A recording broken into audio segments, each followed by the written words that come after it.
Ever since the country first appeared in ancient Chinese chronicles, few places can boast as colorful and interesting a story as Japan's. Hey, everyone! Welcome to Fillapedia. In today's video, we are going to go over the top 10 crazy historic facts about Japan. So without further ado, let's get into it. Number 10. It used to be illegal in Japan to eat meat. Starting in the mid-7th century, the Japanese government placed a ban on eating meat which lasted on and off for over 1,200 years. Probably influenced by the Buddhist precept that forbids the taking of life, Emperor Tenmu issued an edict in 675 that banned the eating of beef, monkeys, and domestic animals under penalty of death. The original law was only meant to be observed between April and September, but later laws and religious practices essentially made eating most meat, especially beef, illegal or taboo. Contact with Christian missionaries began to popularize meat eating again in the 16th century. Although another ban was proclaimed in 1687, some Japanese continued to eat meat. By 1872, the Japanese authorities had officially lifted the ban and even the emperor had become a meat eater. While not everybody was immediately enthused, particularly monks, the centuries-old taboo on eating meat soon faded away. Number 9. Kabuki was created by a crossdressing woman. Kabuki, one of Japan's most famous cultural icons, is a colorful form of dance theater in which both male and female characters are played exclusively by men. In its earliest stage, however, Kabuki was the exact opposite. The characters were played by women. The founder of Kabuki was Izumo no Okuni, a priestess who became famous for performing dances and skits while dressed as a man. Okuni's energetic and sensual routine was a huge hit, and other courtesans cashed in on her style by imitating her performances in all-female troupes. This women kabuki, as it was known, was so popular that dancers were even invited by daimyos, feudal lords, to stage private performances at their castles. As much as everybody else enjoyed the raunchy new art form, however, the government was not pleased. In 1629, after a riot erupted at a kabuki show in Kyoto, women were banned from the stage. Male actors took on the female roles, and kabuki as we know it today was set in stone. Number 8. Japan's surrender in World War II almost didn't happen. On August 15, 1945, Emperor Hirohito announced the unconditional surrender of Japan to the Allied powers in a nationwide radio broadcast known as the Dual Voice broadcast. The broadcast was not live but had been recorded the previous night. It also nearly didn't make it out of the imperial palace. The same night that Emperor Hirohito recorded his message, a group in the Japanese military who refused to surrender launched a coup d'état. Major Kenji Hatanaka, the coup's leader, occupied the imperial palace with his men for several hours. Hatanaka wanted the recording of the Dual Voice broadcast destroyed. Although his soldiers thoroughly searched the entire palace, it was nowhere to be found. Miraculously, despite the search of everyone leaving the palace, the recording was smuggled outside in a laundry basket. Hatanaka wasn't ready to give up though. He left the palace and pedaled to a nearby radio station on his bicycle. Hatanaka wanted to air a message, but the station wouldn't allow it because of technical issues. Defeated, the rebel leader returned to the palace, shooting himself in front of the building. Number 7. Samurai sometimes tested swords by attacking random passers-by. In medieval Japan, it was considered dishonorable if a samurai's sword couldn't cut through an opponent's body in one stroke.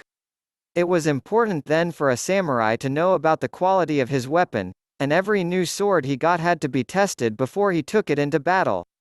Samurai usually practiced cuts on the bodies of criminals and corpses. But there was another method called sujigiri, crossroads killing, in which targets were random commoners who were found walking on crossroads at night. Incidents of sujigiri were rare. But it did eventually become such a problem that the authorities felt the need to ban it in 1602. One report from the Edo era, 1603 to 1868, describing the early years of the period, claimed that people were killed in Tsujigiri every night on certain crossroads in modern-day Tokyo. Number 6. Japanese soldiers once cut off ears and noses for war trophies. Under the legendary leader Toyotomi Hideyoshi, Japan invaded Korea 2 times between 1592 and 1598. Although Japan eventually withdrew its troops from the country, the invasions were very brutal, with a possible death toll numbering as many as 1 million Koreans. During that time, it wasn't uncommon for Japanese warriors to take the heads of their enemies as war trophies. Shipping so many heads back to Japan would have been difficult, though, so the soldiers took ears and noses instead. Once back in Japan, monuments were set up for the grisly trophies that were known as ear tombs and nose tombs. One such tomb in Kyoto, the Mimizuka, contains tens of thousands of trophies. Another in Okayama held 20,000 noses, but these were returned to Korea in 1992. Number 5. Father of the kamikaze committed seppuku to atone for the pilots he helped to kill. By October 1944, Vice Admiral Takijiro Onishi believed that the only way for Japan to win World War II was through the infamous kamikaze operation, suicide attacks in which Japanese pilots would crash their planes into Allied ships. Onishi hoped that the shock of the attacks would unnerve the United States, leading them to give up the war. He was so desperate, in fact, that he said he was willing to sacrifice 20 million Japanese lives to win. After hearing of Emperor Hirohito's surrender in August 1945, Onishi became distraught over the thousands of kamikaze pilots he had sacrificed. He thought that the only proper atonement was suicide and committed seppuku on August 16. In his suicide note, he apologized to the souls of those bereaved dead and their bereaved families, and begged for the young people of Japan to work toward world peace. Number 4. The first Japanese convert to Christianity was a murderer on the run. In 1546, the 35-year-old samurai Anjiro was on the run from the law. Wanted for killing a man in a fight, he was hiding in the trading port of Kagoshima to avoid capture. While hiding, Anjiro came into contact with some Portuguese, who took pity on him and sent him off to Malacca. During his time abroad, Anjiro studied Portuguese and was baptized with the name Paulo de Santa Fe, becoming the first Japanese Christian. He also met Francis Xavier, a Jesuit priest who traveled with Anjiro to launch a Christian mission in Japan in summer 1549. The mission ended poorly, with Anjiro and Xavier parting ways, the latter settling to try his luck in China. Although Francis Xavier's Japan mission might not have gone as well as he had hoped, he was eventually made a saint and a patron of Christian missionaries. Anjiro, who is believed to have died a pirate, is now largely forgotten. Number 3. The Portuguese slave trade resulted in Japan abolishing slavery. Not long after the West first established contact with Japan in the 1540s, a Portuguese trade in Japanese slaves appeared.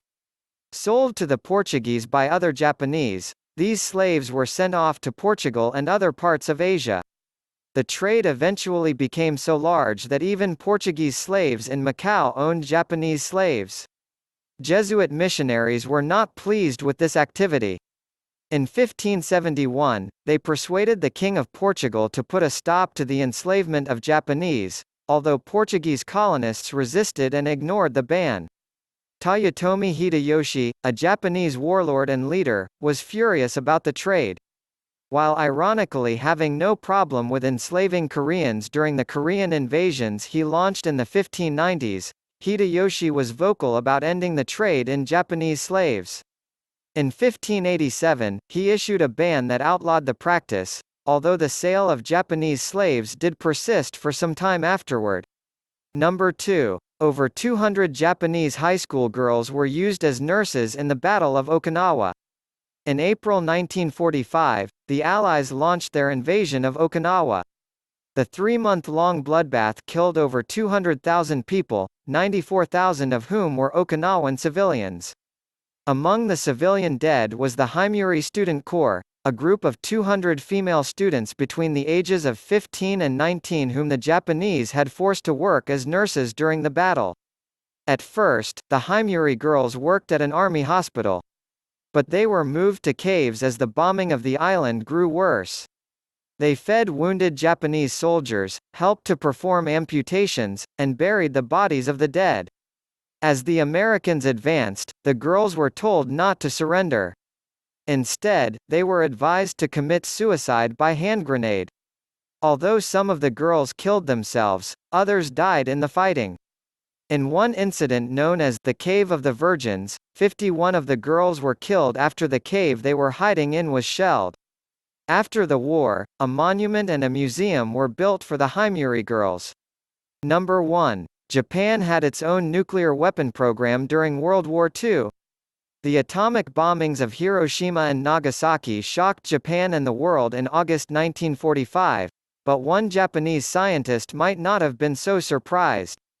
Physicist Yoshio Nishina had been worried about the possibility of such attacks since 1939. Nishina was also the head of Japan's first nuclear weapon program, which started its research in April 1941. By 1943, a committee headed by Nishina concluded that creating a nuclear weapon was possible but too difficult, even for the United States. The Japanese continued to research the possibility in the meantime, and another program called the F-GO project was set up under physicist Bunsaku Arakatsu. Though neither program was successful, who knows how differently World War II might have turned out had Japan gotten an atomic weapon first. According to author Robert K. Wilcox, Japan had the knowledge to create an atomic bomb but lacked the resources. In one close call in May 1945, a Nazi submarine that was supposed to deliver 540 kilograms, 1,200 pounds, of uranium oxide was captured on its way to Tokyo by the United States Navy. With that being said, here we come to the end of our video. I hope you like this video. If so, then don't forget to subscribe to the channel, so you never miss any video. See you in the next video. Till then, take care. Thanks for watching.